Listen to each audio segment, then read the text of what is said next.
Қайырлы күн достар. Бүгін сіздерге сүзбелі құлпынайы бар пирог жасап көрсететін болам. Өте оңай рецепт. Жасап көрсеңіздер болады, күнделікті жасасаңыздар да болады. Достар, егер де менің рецепттерім сіздерге ұнап жатса, каналға тіркеліп, коммент жазып, қоңыраушаны басуды ұмытпаңыздар. Қазір кесіп көрсетем. Өте керемет піскен, иісі де керемет, дәмі де керемет.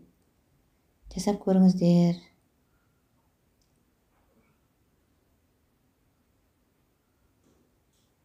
Сүзбелі пирог жасау үшін маған керек заттар: май, сары май, 2 жұмыртқа, шекер. Тестасын жасап аламыз бірінші. Сары майымды шамалы ертем. Менде 200 грамм сары май. Оған 2 жұмыртқаны жарып алам. Жақсылап араластырам.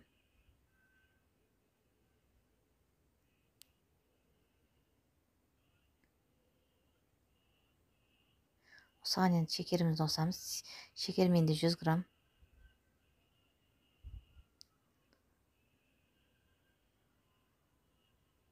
Шекер араласып болған соң разрыхлитель қосам.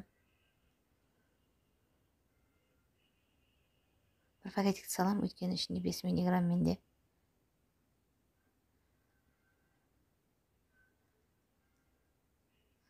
Жақсылап араластырып болып, одан кейін електен өткізілген ұнымызды жайлап салып, қолмен илейміз. Онды бірден салып жібермеу керек. Егер де тестасы қатты болып қалатын болса, қамырымыз қою білен тестасы қатты болып қалады. Сондықтан да жайлап отырып, көз мөлшермен салып, осындай жұмсақ қамыр илейміз. Қамыр осындай жұмсақ болып тұру керек, үзіліп. Мінекей мынандай болады.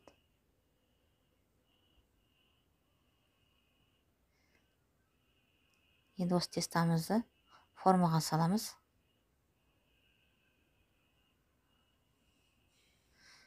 Жаямыз да, жан-жағынан бортик шығарамыз.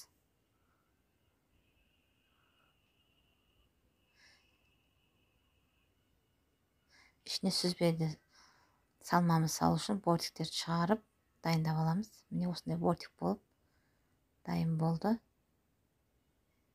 Енді сүзбелі салмамыз дайындаймыз. Сүзбелі салманың ішіне мен құлпынай қосып салам. Сондықтан да құлпынайымды дайындап алам.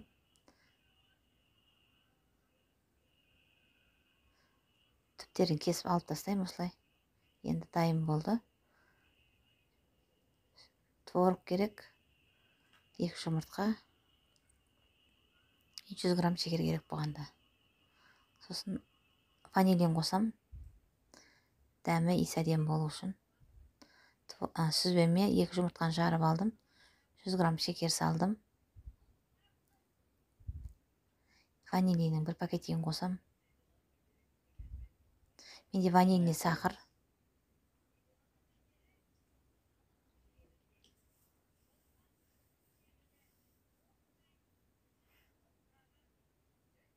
Творог менде 800 грамм.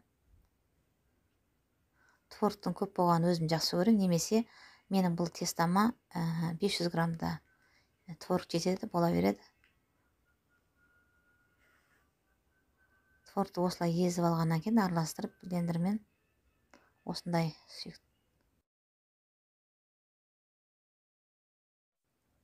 сүзбелі салмамызды тестаның ортасына өстіп құямыз.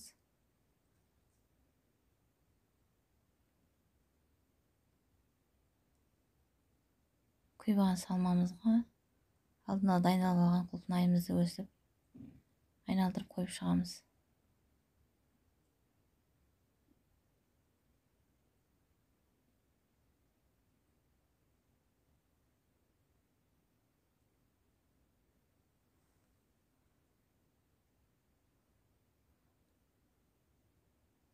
Осылай бәрін қойып шыққаннан кейін 180 градуста пешке 40-45 минутқа пісіріп аламыз.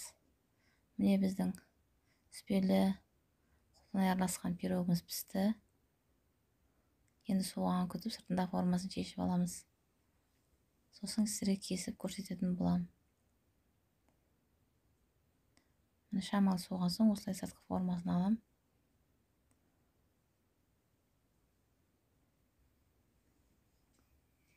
Енді қазір кесіп көрсетемін.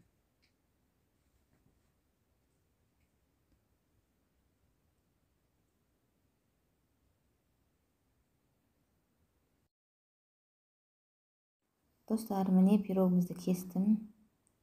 Öte әдемі піскен, есі бұрқырап тұр.